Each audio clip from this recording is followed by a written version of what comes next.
Content creator na si Boss Toyo, nakatanggap ng libreng Francis M. memorabilia mula sa dating flight attendant na si Abigail Wright at anak nitong si Gail Francesca.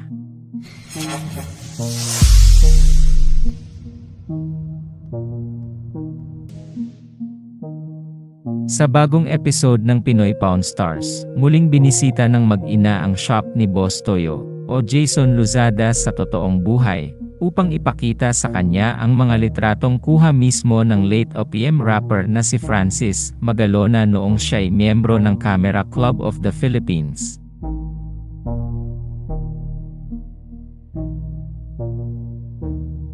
Ayon kay Abigail, kinunan ang mga litratong iyon sa kanilang trip sa Vietnam at sa iba't ibang lokasyon sa Pilipinas.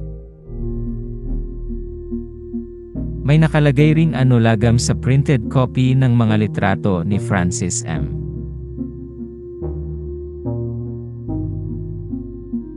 Nang tinanong kung magkano ang mga litratong iyon, sinabi ni Abigail nung una na ibebenta raw niya iyon sa halagang 600k o 100k bawat isa.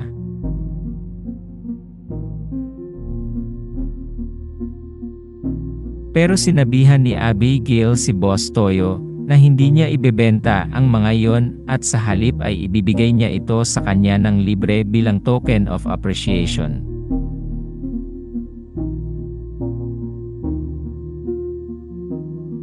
Ayon kay Boss Toyo, na-goosebumps raw siya nang makita niya ang mga litrato ni Francis M. na ibinigay sa kanya ng libre. Sinabi rin niya na buong puso niyang tinatanggap ang mga larawang iyon at ipapakita raw niya iyon sa kanyang museo.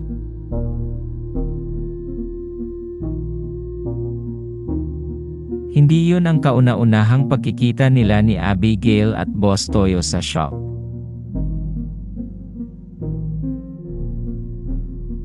Matatandaan sa episode ng Pinoy Pawn Stars noong October 2023, ay makikitang pumunta sina Abigail at Francesca sa shop ni Boss Toyo upang ibenta ang blue na jersey na sinuot ni Francis Magalona.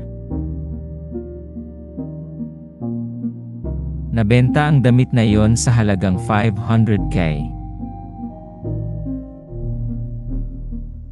Salamat sa panonood.